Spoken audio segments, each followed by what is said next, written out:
My Govanen, welcome to the Tolkien Lore Channel. I've got a special guest today. This is David Rowe, author of the Proverbs of Middle-Earth, which if you haven't read, you should. It's not just a collection of proverbs, although he has a really handy index, which is, in fact, a huge collection of proverbs. It's really more of like a mythical or fictional anthropology of the various cultures of Middle-Earth via their proverbs, which is a really interesting way of looking at it. And it's funny because I actually got for Christmas last year a collection of Tom Shippey's various papers that he's done on Tolkien, and one of them is about this particular topic. And I was wondering, did you read that and then decide to do the book, or did he do that after you did the book, or were they just completely independent? That is exactly how it started. That little essay or talk or whatever it was, I read it, years ago, 12 years ago.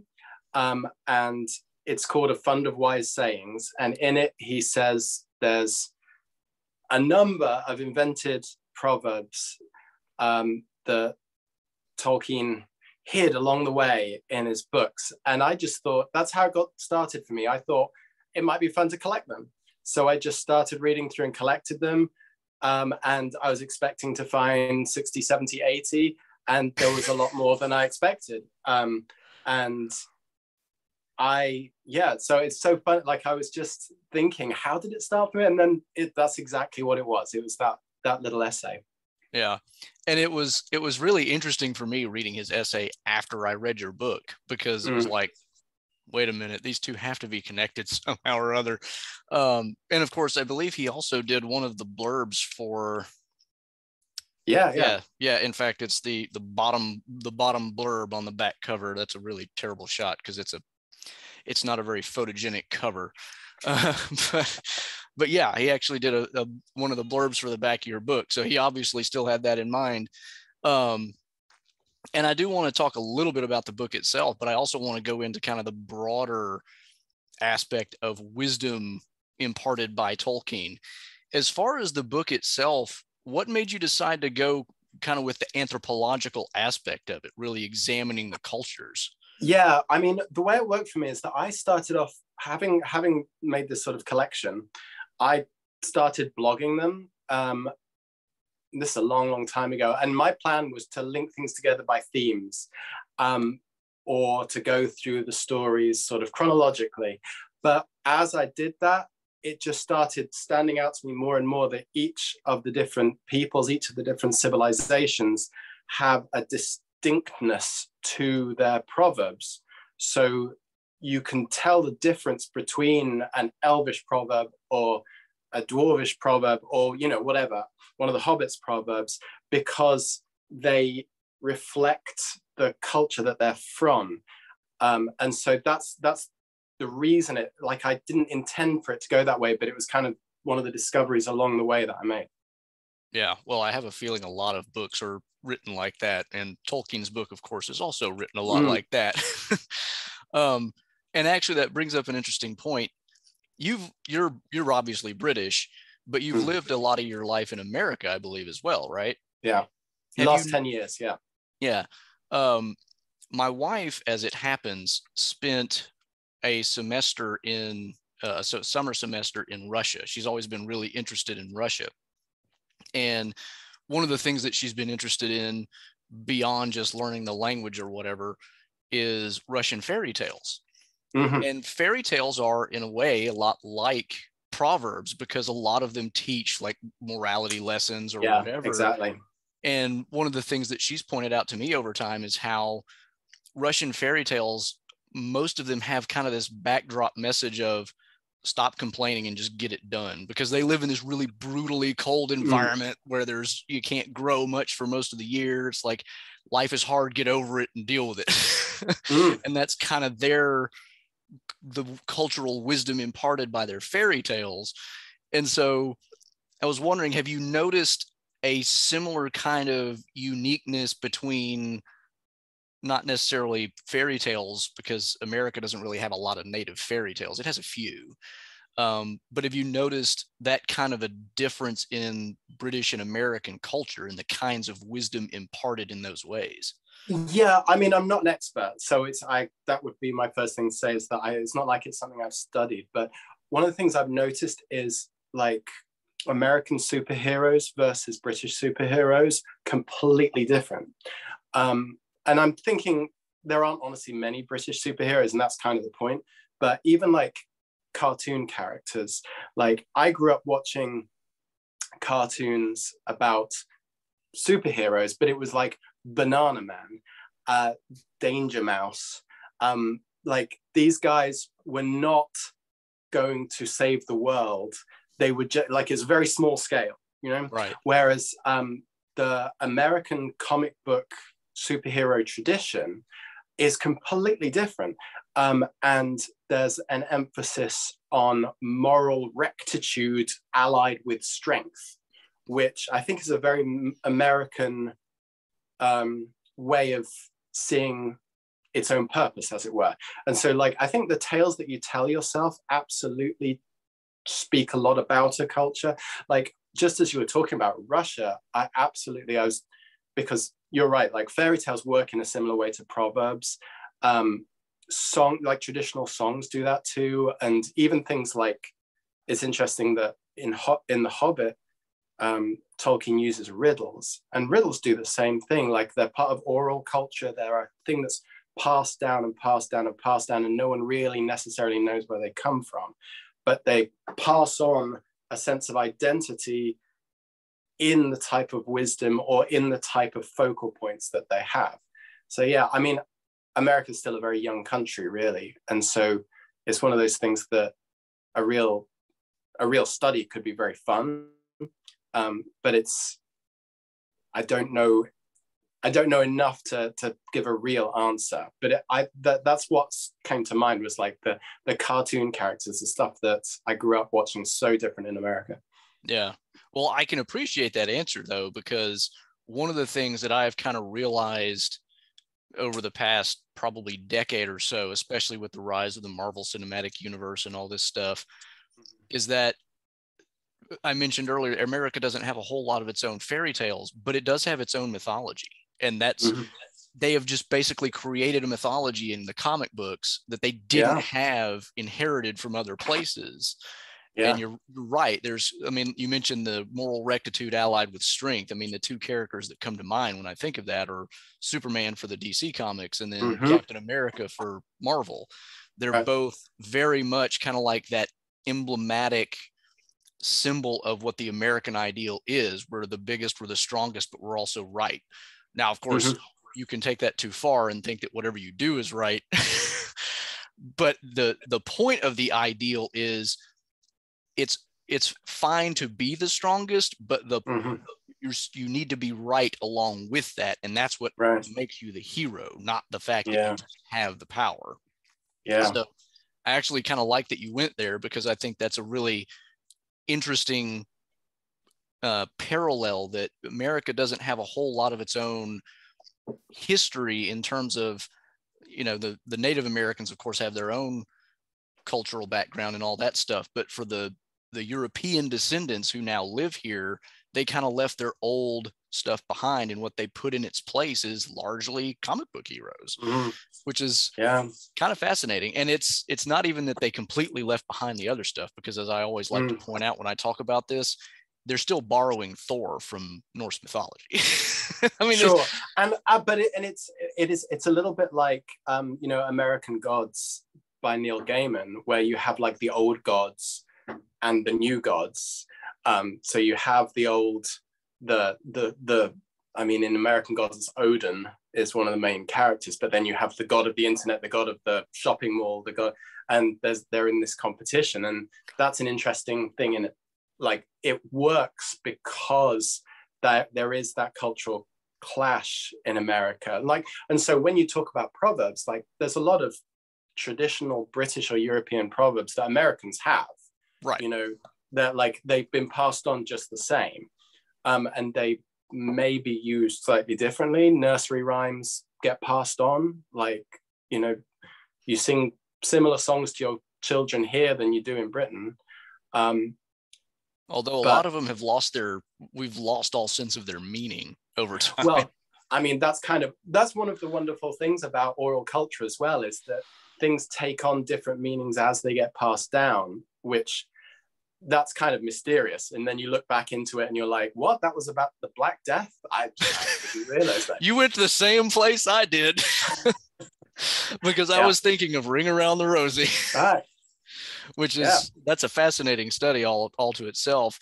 Getting back though to the idea of Proverbs, one of the interesting things about that topic in the Lord of the Rings specifically is Celeborn's proverbious statement about Proverbs, which is well, not about Proverbs per se, but about things that old about wise law. women say. Right. Yeah.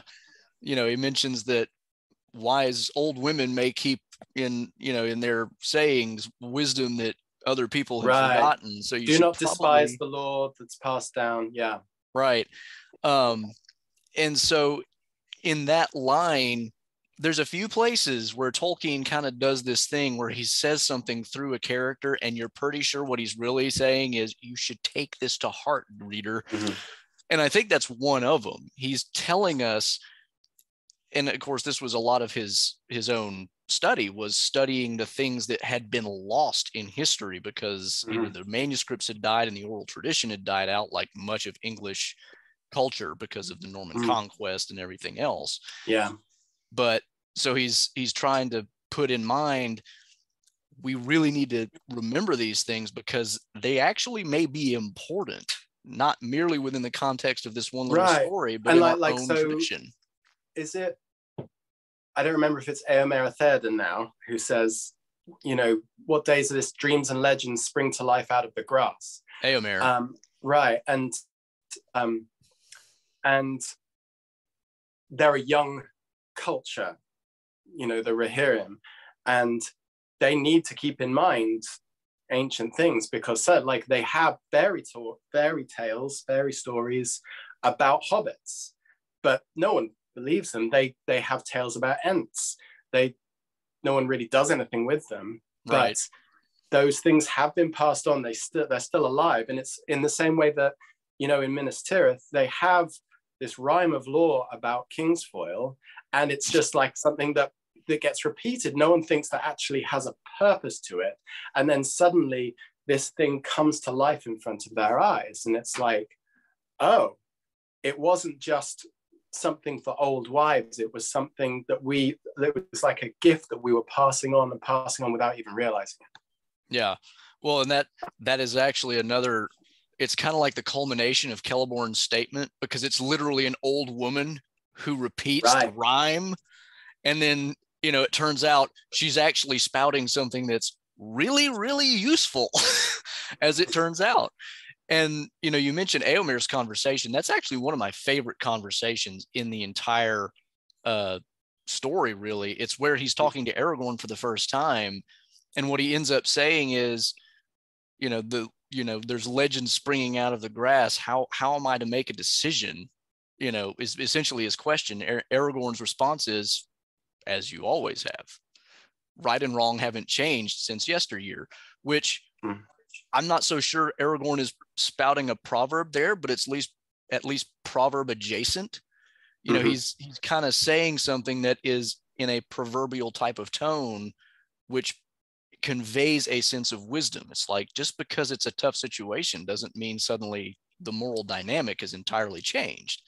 And that's another thing besides Proverbs that I think that Tolkien does really well in imparting wisdom, is through the dynamics of character interactions and how they relate to each other. And that conversation between Aragorn and Eomer is actually one of my favorite examples of that. But there's many others. I mean, Gandalf and Denethor talk to each other, and in that conversation, they end up spouting a lot of wisdom at each other, mostly Gandalf spouting the wisdom and Denethor not. But I mean, even Denethor has his nuggets.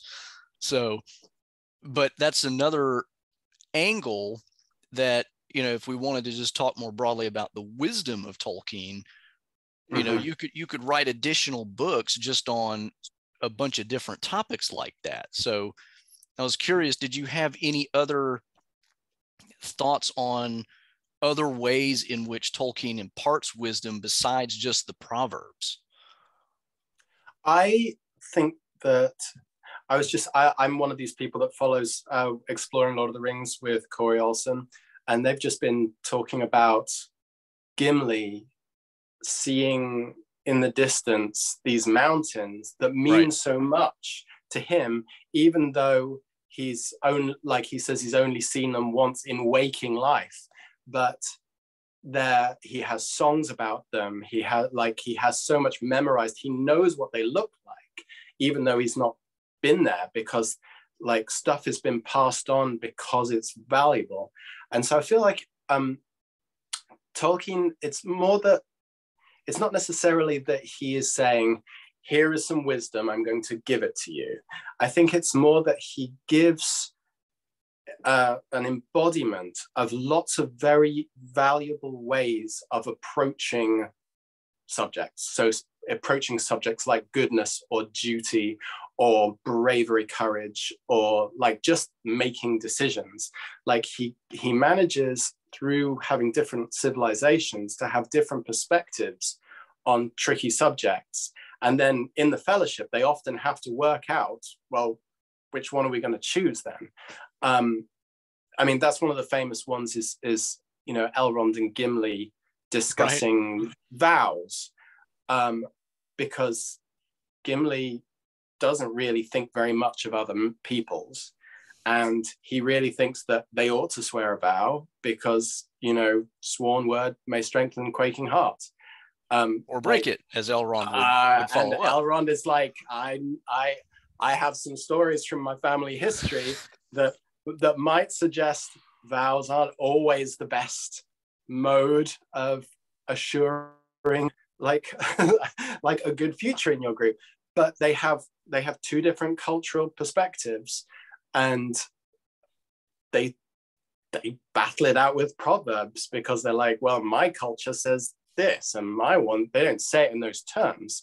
But that's one of the ways that Proverbs function, is to encapsulate, the worldview or the wisdom of a culture. But a lot of Middle-earth's cultures don't come up against each other that often. Like the relationships don't seem to be that strong.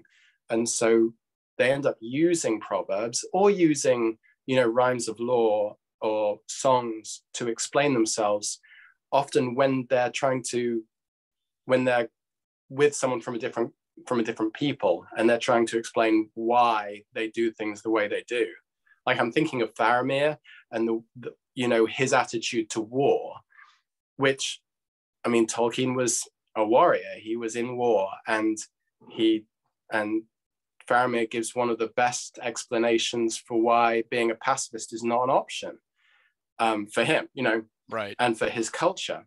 It's like, it's not like we fight because we love fighting. It's like war must be where there is an enemy who would destroy all, and you don't fight for the joy of the fighting, but for what you're fighting for. And that kind of, he's conveying the Númenórean attitude to war, which is like, we always have to be ready to fight, even though that's not the goal of our civilization. Whereas with the Rohirrim are just like, let's fight everyone, come on.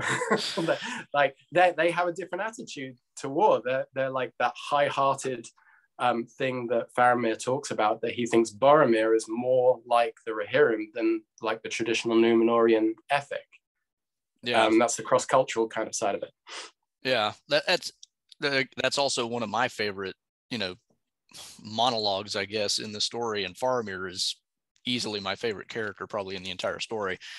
And yeah, I mean, he does make a lot of really interesting wisdom nuggets just in that small space. And it's also really interesting too, because when Tolkien goes into the stuff about war and how we shouldn't just glorify the warrior as warrior, but then he gives this really rousing passage whenever Theoden leads the charge at the fields of the Pelennor, and every time I read that, I get chills down my spine. Mm-hmm. And he's very much telling that from the perspective of, this is a berserker going into a battle fury, and the Rohirrim behind him burst into song for the joy of battle. It's like that's not what Faramir is advocating. He's advocating against that. But nevertheless, you can't help but get into the mode with the Rohirrim whenever they start, because the way he writes that passage is so profound. And I think that's one of the really interesting things about Tolkien's ability to represent different cultures, not even just historical cultures, but even going back to what you were saying about Elrond and Gimli having their little, battle of proverbs. These are invented cultures who nevertheless have identifiable backgrounds that explain why their cultures are so different, that they would have proverbs that clash with each other. Dwarves being the really hardy, indomitable species that they are, they don't think that their hearts can be completely broken by, having sworn an oath and having to choose between keeping it and possibly dying or breaking their word. Whereas Elrond, he's not the same kind of creature as a dwarf. And so he's looking at it from the perspective of, we may have the best of motives and we may have, a lot on our side, but when push comes to shove, the Oath of Feanor can really put you in a really bad spot. So it's really interesting how Tolkien can give you both sides of something from the strongest possible position. Right. And it's not always easy to choose which one you want. And I like the person, I think that's a good encapsulation of that is Éowyn, because her culture, like her nation, is founded on a vow, like the oath. So Cirion and Eol. So then that's who their identity as a people is all wrapped up in this idea of, we've sworn this oath, we will be faithful to it. And it's a really strong sense of duty. And you do your duty. It doesn't matter if you all die in the process. That's just as glorious as if you win, because you fulfilled your oath, you're doing your duty. And Éowyn is like, too long have I heard of duty. You can hear that she's like, it's been ringing in her ears her whole life about doing your duty. And so she rebels against orders, which is completely against her national ethic. But the reason she wants to do it is because she wants to die a warrior's death, which is denied to her as a woman. And so she wants to both fulfill her national identity by rebelling against it. Yeah. And that's fascinating to me, that like, I mean, she's obviously like, she's suffering. Like she's mentally not in a great position while she's doing that. But you can see how to have everything in your culture growing up pointing you in one direction, you're like, but that is not who I want to be anymore.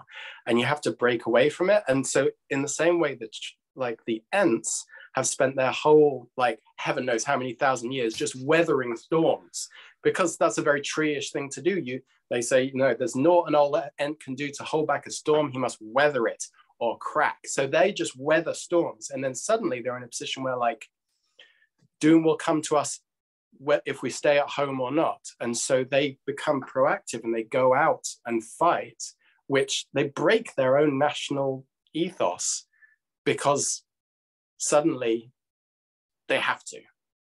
And like that, I think that's a brilliant, Tolkien is so good at not just expressing those different wisdoms, but showing what happens when you come to the point and you don't think you can go along with them anymore. I think that's really, I don't know anywhere else, any other books that have managed to engage with that kind of subject. Yeah, well, and the interesting thing there is that also ties into another one of the Proverbs too, because one of the things that Gandalf says at the Council of Elrond is it's wisdom to recognize necessity. And that's kind of what the Ents are doing in that instance, is they're realizing, our normal mode of doing things just isn't going to work. And so out of necessity, we must take a different path. And since we're already talking about the Council of Elrond yet again, because of Gandalf, again, going back to the battle of Proverbs you mentioned between Elrond and Gimli, you mentioned exploring Lord of the Rings earlier, which I also follow. I'm a huge fan of what Olsen is doing there, although it's sometimes frustrating how ploddingly slow it's getting. It's getting to the point where it's like, I don't. That's the joy of it, right? I know, but what I'm worried about is he keeps saying he's going to make it all the way, but it's like, what if you get in an accident, man? But anyway, on that topic, you had mentioned the Gimli and Elrond battle of Proverbs, and he was talking about that several episodes back, probably a dozen episodes back by now. And they were talking about what the reason for Elrond's perspective was. And Olsen had this theory that, he's like, it's leaving your options open, making sure that if you encounter something that means you have to change your approach or your direction, you can do it without coming into conflict with a sworn oath. Now, that is true, but it's really not what Elrond is getting at if you just read it on the surface of the passage, because what Elrond's really getting at is, because what he immediately follows it up with is, let him not swear to walk in the night who has not yet seen the twilight. Or I may be messing that up a little bit, but that's pretty close.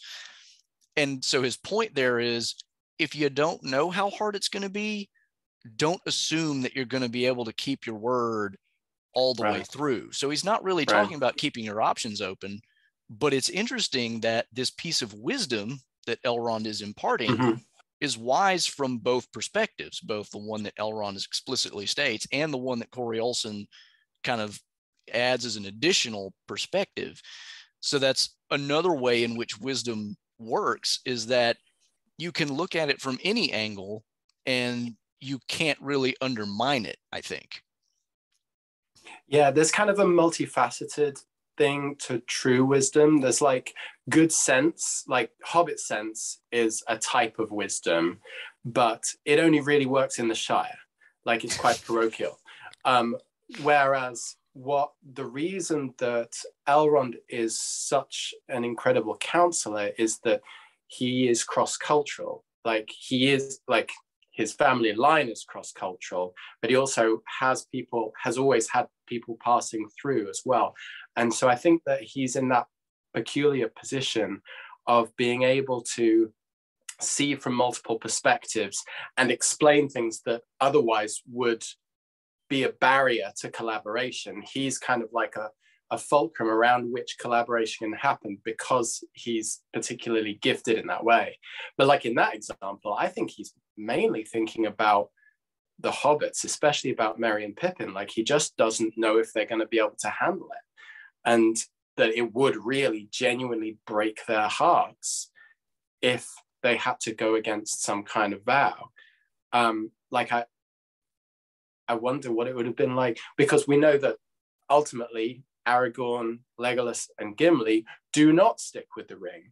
They do not pursue Frodo and Sam. They make a different choice. If they had, it depends what the oath might have been, but if they'd made an oath to support Frodo no matter what, Merry and Pippin would have been stuck, well, they would have had a different story, obviously, because that's the way Lord of the Rings works, is that if that hadn't happened, things would have worked out in a different way somewhere else. But they're like, Aragorn, Legolas, and Gimli would have had to cross the river and follow Frodo and Sam because that was their oath. But Elrond is, I think, very wise in avoiding trying to predict the future. Like, there's some things that you can predict, but very few. And I think that's one of the things that he cautions about so often. Like, he says, Anduin in the Great flows past many shores. And that's kind of like a bit of esoteric geography. But at the same time, what he's saying is, like, where you're going to, you do not know where you might end up. Like, this course is not known to you yet. Gandalf doesn't really know the route they're going to take, let alone how they're going to achieve it. And so to make a vow when you don't even know what your job is going to be, what your individual task, would be foolish. So I think Elrond is really good at protecting them from being in that situation. But like you say, he uses proverbs that make sense from his own family tradition, his own, I was going to say ethnic. Ethnic's the wrong word, isn't it? It's hard to know how to talk about the worldview of your people. Right. That he's able to do that in both ways. Yeah. Well, it's funny too that you mentioned Gandalf not being 100% sure how they're going to achieve it, because that actually was in one of the most recent episodes of Exploring Lord of the Rings, where Corey Olson was talking about how he says, well, we're going to get over the mountains, go through the secret wood, which we don't even know yet is Lothlorien, and then down the river. And then he stops himself, and Pippin says, and then what? And Gandalf says, well, to the end of the journey eventually, not really giving any specific details. And a long time ago, I actually did a video kind of exploring the idea of what was Gandalf's plan. Did he have a plan? Yeah. Because I think my conclusion at the end of that video, and it's been a while, so I may be misremembering, but I think my conclusion at the end of the video was he was probably going to leave it up to Providence to figure it out, because that's in large part what the entire plan is they're trusting in the fact that they have a duty to do, but that Providence is ultimately going to back them up. And that of course comes very deeply from Tolkien's Christian background, that a large part of wisdom is trusting in Providence, which wouldn't necessarily transfer over to a different religious or non-religious background. But within the context of the story, of course, it makes all the sense in the world, because if you read the Silmarillion, we're in a monotheistic universe where God puts his hand in every now and then and makes things work the way they're supposed to. And you're right. I think that Tolkien's very careful never to preach, but there are so many things that it's one of the reasons that you can dive so deeply into these subjects, because the case, like Lord of the Rings, becomes like a case study where you can see things fleshed out that might only otherwise be theoretical. Like, why should we not try to predict the future? Well, here's a story that explains why. Like literally, when you go back to like the hobbits are leaving the Shire, everything goes wrong immediately. Like all their plans are terrible straight away. Nothing that anyone plans to do, as soon as they try and make a plan, it goes wrong or it gets thwarted or whatever else. So it's not even they're on plan B, they're down to like plan F, G, whatever else before they get to Rivendell. Like they're all over the place. And so the idea of making plans, like you were saying, it's wisdom to recognize necessity, Gandalf says. And you see that all the time. There's just a lot of recognizing necessity. It's like, okay, well, we've got to change this plan now. We've got to change this plan. While you were talking about that, I was thinking about Sam in Cirith Ungol, and he doesn't know what to do. And he's trying to remember what he's been told to do, because he just wants somebody else to make the decision for him. Right. And so he comes to the decision where he has to take the ring. And then having done that, he doesn't know what to do. He's brilliant, because I like the way that he talks out loud to himself, because he tells you all his thought process. And it's a constant set of, I don't know what to do. I don't know what to do. But you wonder if that was almost entirely what Gandalf was doing the whole way through, but just from a different perspective. It's like, I know the whole big wide picture and I don't know what to do. Right. Well, and it's also funny you mentioned that, because juxtaposing the two, Gandalf at one point says, I was just talking to myself. It's a habit of the wise, because we just talk to the smartest person in the room. That's a paraphrase, obviously, but Sam is doing the same thing. He's like, I'm talking to the only other person that I can talk to right now, even though he's not the wise. Yeah. He does have a certain fund of common sense or hobbit sense about him that lets him ultimately make the right decision. And Sam is actually a really unique case, because he doesn't actually arrive at the right decision by really thinking it through. I mean, he arrives at half of the right decision that way because he realizes I have to take the ring because I can't leave it here because then it'll just be taken. And if I just sit here, we'll be taken and captured and killed. So I have to take the ring. He reasons himself that far. But the right decision that he ends up making to go back and rescue Frodo, he's kind of already made before he even realizes that Frodo is still alive, because he reprimands himself saying, you knew it all along, you have to stick with Frodo. It's like his heart was telling him what to do and he just wasn't listening. And that's like, even from in the Woody End, the elves tell him, never leave your master, and he repeats it to himself, and right. He tells them, it's like, I don't mean to, even if he goes to the moon, I'm going with him. Like, that was always his motto to himself, never leave your master. And then he does, and he's like, I knew, yeah, sorry I interrupted you. Well, no, I mean, yeah, but and the thing about that is, this kind of ties into a totally non-Tolkienian thing. Have you ever read the book by Malcolm Gladwell called I think it's Blink, where he talks about kind of expertise and how people become experts? Yeah. And like, one of the favorite examples from that book that I remember is there's this art expert who looks at this piece of art and he's like, that's not legit. I remember that. Yeah. I can't tell you why, but I know it's not. And eventually they found out, yeah, you're right, it wasn't legit, and they figured out why it wasn't. But it was one of those things where it's like, if you train yourself enough in, and in this case, it's Sam training himself, like you said, over and over again by repeating, never leave your master, never leave your master. You train yourself enough, that will eventually, become just your way of operating. And that is, Sam is by definition not the wisest character in the room. His name is literally half wise. But to the extent that he has wisdom, that is his wisdom. And it's one of those things where it goes back to that conversation with Gildor and the elves in the Woody End, because he tells Frodo after the fact, I feel like I have this thing that I have to do, and I don't know what it is. And you get the sense, after we see the whole story and can pick up on the entire context, that he's not just picking up on some inner thing that's welling up within him. He's picking up on something about the music of the Ainur in the background that is informing him in some way of what's going to happen. It's not concrete, it's not articulated, but he's picking up on it. And because of that, he's, that connection with the fact that Gildor and the elves had just told him, don't leave your master.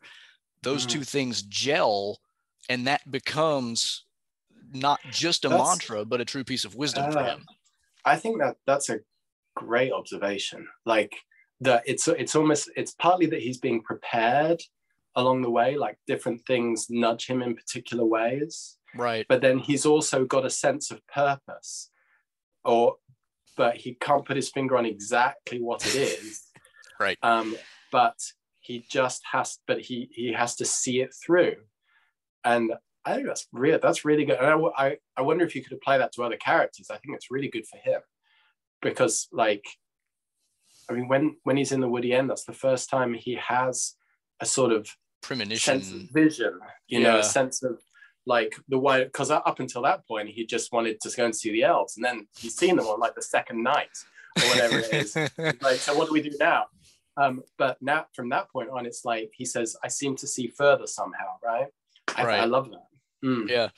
And that, I'd never thought of that before until we got in this conversation. And that's one of the cool things about talking to other people, is these ideas percolate and you get to think of things you never thought of before. One of my favorite quote, it's a Tom Shippey quote. He says, one of the best things about Tolkien is that you can ask a question and there will probably be an answer. And then you can ask a question about the answer and there'll probably be another answer. And so you scratch the surface, and before you know what you're doing, like the road has swept you off your feet, you're going somewhere else. Yeah. And it applies to almost anything. And I think that's one of the reasons that people like you and me don't get bored, is because like you scratch almost anywhere and there's immediately there's somewhere to go. Yeah. There's always something. And one of the this is another way, I suppose, in which you could even say that Tolkien imparts wisdom. There's these parallels in the story that we can see. And one of my favorite examples of a story that he uses lots of parallels is the story of Turin. And you can really see that come through when you read either the single volume that was released not too long ago by Christopher Tolkien, where he kind of compiled everything together in one volume, or if you even just read the basic Silmarillion narrative plus the Narn y Chyn Hurin in the Unfinished Tales, because that really contains most of it. Covers it, yeah.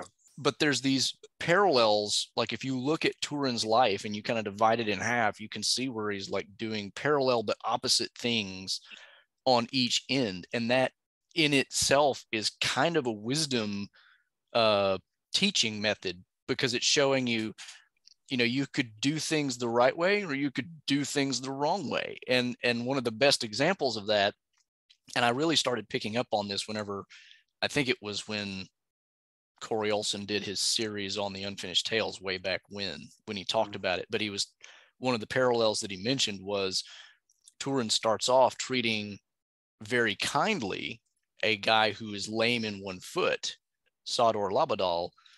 And then at the very end of the story, he kills a guy who is lame in one foot and calls him all kinds of nasty names. And it's literally like his character arc has inverted from one end of the story to the other. And you can see progression along the story arc. But not only is it just a really interesting narrative technique, it's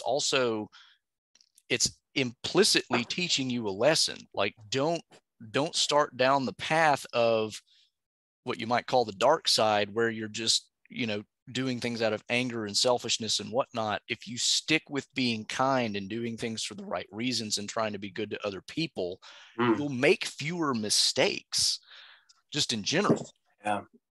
And it's, I mean, this may not be important to other people but me, but of all the Tolkien's writings outside of Hobbit and Lord of the Rings, that story is the one with the most proverbs in. You get Sador especially gives a lot, but Turin doesn't really use them very much, but they're all around everywhere else. And that doesn't happen in the other First Age stories, as far as I'm aware at all. But like you're saying, the arc is telling you, it's giving you messages, but it's not like a morality tale, like, in the sort of Victorian era, where it's like, is it in Alice in Wonderland? She's always being asked, what's the moral of the story? And Tolkien hated stories that were just dressed up morality tales. He wanted it to be a story because it was a story, because it was a good story. Right. But the fact that it conveys and communicates something that's not just true for the people in the story, but it's true for us as we read the story, that's the richness and like what he called applicability that is hidden everywhere. Yeah. And that's, again, that goes back to what we were talking about earlier, is how he does, I think you mentioned it, where he doesn't do a lot of preaching. I mean, he very much avoids the preaching, but he nevertheless manages to do a lot of stuff that is didactic or pedagogical in some sense, because he is teaching through a bunch of different methods, Proverbs being one of them, or just even observing how different characters play out. Because one of the cool things, speaking of parallelisms, we've got Theoden on one side and we've got Denethor on the other side, and they're very parallel characters. Almost like the first time I read The Lord of the Rings, I was probably only about 10 or 12, so I didn't pick up on it as much. But over time, as I got older and gained a little more literary awareness, I, picked up on the fact that, hey, there's this parallel track here, and they're like literally running alongside each other. It's just that one's about to go off a cliff and the other one is not. But in doing so, there are lessons to be learned. And one of those lessons is, what Gandalf tells Denethor. It's like, your duty is to go out and defend your city. You may die doing it, but that's still your job. Theoden lives up to that ethic. Denethor does not. And Denethor dies like a heathen king of old. Right, exactly. And like you're saying, so it's didactic in the sense that it's teaching, but what's happening is that the characters are the ones being taught, and some of them are receiving the lesson, as it were, and others are not. But yeah, that's exactly right. And so we watch and we see the effect of that. Like we see the effect of Denethor sort of collapsing into this sort of nihilistic, the hopeless state. Like right. He's like, even if we won this battle, it wouldn't make any difference. What's the point? What's the point? What's the point? Kind of thing. And whereas Théoden is like, even if we lose this battle, we'll have done our duty.